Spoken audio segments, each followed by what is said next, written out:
Praise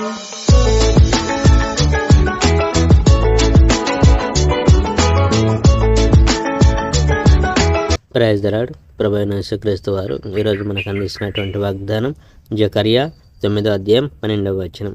నిరీక్షణ గల వారలారా, రెండంతలుగా మీకు మేలు చేసేదనని మీకు తెలియజేయుచున్నాను. యెహోవా తన ప్రజలను రక్షించడం. యెరూషలేము మన ఒడంబడిక రక్తంలో స్థిరపరచబడింది. కావున నీ బందీలను నేను విడుదల చేశాను.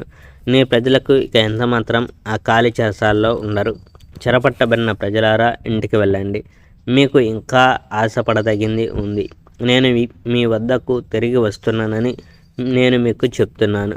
యూదా, నేను నిన్ను ఒక విల్లులా వినియోగిస్తాను. ఎఫ్రాయిము, నేను నిన్ను బాణాల్లా వినియోగిస్తాను.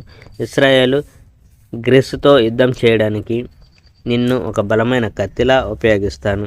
యెహోవా వారికి కనిపిస్తాడు. ఆయన తన బాణాలను మెరుపుల్లా వదులుతాడు. నా ప్రభువైన యెహోవా బాకా ఊదుతాడు.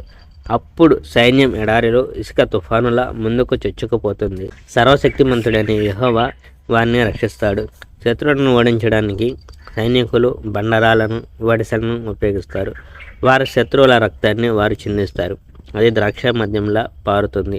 అది బలిపీఠం మూలలపై పోసిన రక్తంలా ఉంటుంది. ఒక కాపరి తన గొర్రెలను కాపాడినట్టు దేవుడైన యెహోవా తన ప్రజలను ఆ సమయంలో కాపాడుతాడు. వారు ఆయనకు చాలా విలువైన వారు. తన భూమిపై వారు మెరిసే రత్నాల వంటి వారు. ప్రతిదీ మెచ్చుకోదగినదై అందంగా ఉంటుంది. విచిత్రమైన పంట పండుతుంది, కానీ అది కేవలం ధాన్యం, ద్రాక్షారసం కాదు. ఆ పంట యువతి యువకులే. Praise the Lord. May God bless our India.